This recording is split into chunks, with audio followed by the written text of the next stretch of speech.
An important component in reaching an agreement in negotiation is making concessions. What are your favorite techniques to be effective in concession making?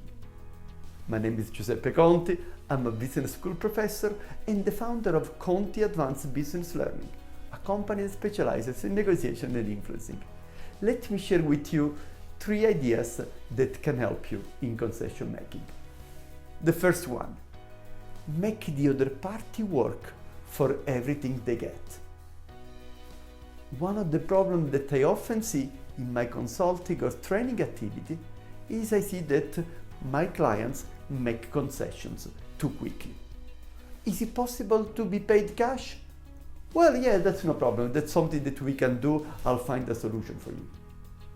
Now, once you make the concession at the first spot and so easily, then the other person is not going to value the concession.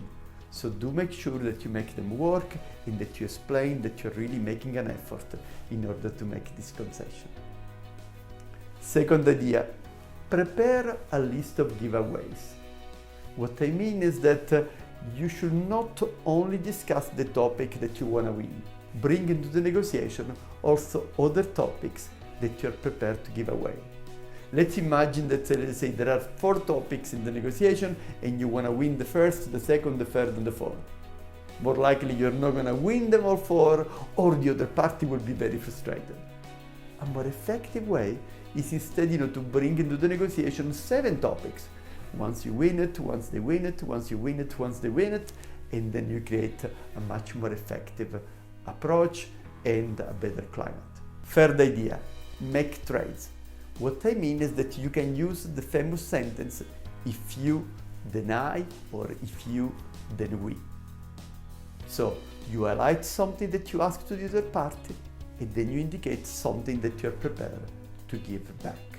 It is important, by the way, to keep the right order. So first talk about what you expect from them, and then you indicate what you're prepared to give back. Otherwise, they may take the first part without giving you the second. I'll have to watch out about making trades. Do not overuse it. Sometimes you make concessions, sometimes you make trades. If you always make trades, if everything you do is conditional, then it's difficult to build the trust and to strengthen the relationship with the counterpart.